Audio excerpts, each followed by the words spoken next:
joined by Richard Zokol from Kelowna, who can explain, hopefully better than Bob and I understand, what the heck is going on in golf now, because the PGA and Jay Monahan have just announced a new partnership, a private entity with some pretty big names in it from an ownership perspective.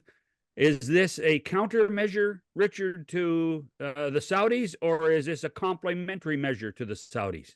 Well, good to be with you guys. Bob, great to see you. Welcome back from my perspective.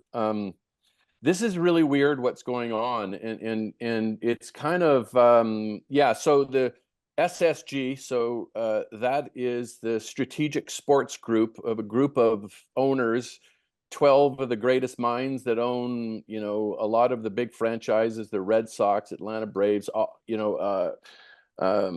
Liverpool. And these are very strong owners, and there's 12 of them. So they're pooling their capital together.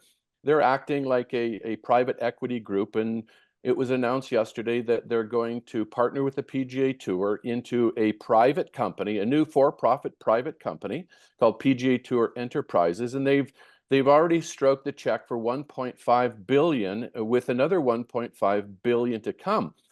So, and this is, we don't know what's going to happen. It could be very strategic in a couple of different ways. Like, number one, the fact that it's going to be funded by this group will make it better for the Department of Justice and the Federal Trade Commission to approve it, whereas they might have some struggles because the senators, and Richard Blumenthal has already summoned Yashir Al-Rumayyan, who's head of the PIF, the Public Investment Fund of Saudi Arabia, to Congress, and he didn't apply. He didn't come to the congressional hearing. Right. And Blumenthal said, "Look, Mr.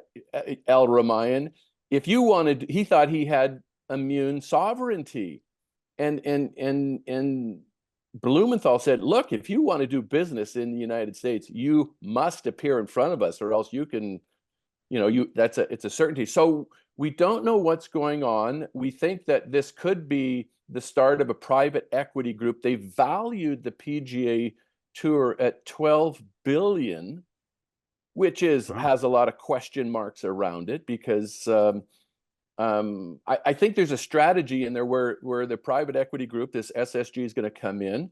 And who knows?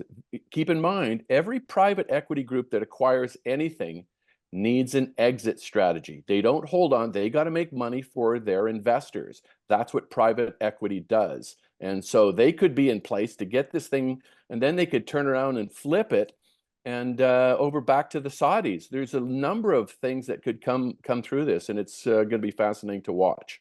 Just for detail,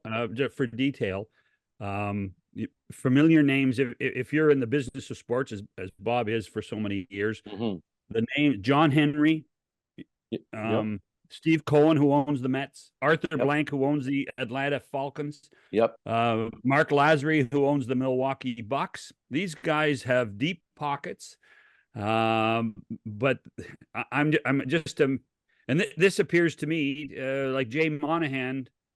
It does look a little bit like Jay Monahan trying to cement his position in all of this. Is that fair? I think it's exactly right. I think before they start negotiating with the PIF, they want to improve their position. It's always a problem for those who are in a weak position to negotiate. You're going to go have lunch with a tiger, or have meet with a tiger, and sometimes you get eaten by that tiger. And he's trying to strengthen the PGA Tour's position, that they have this strategic sports group behind them, which improves the PGA Tour's position to speak to the PIF. I think it's a good pure and simple leverage, eh? Yep, exactly.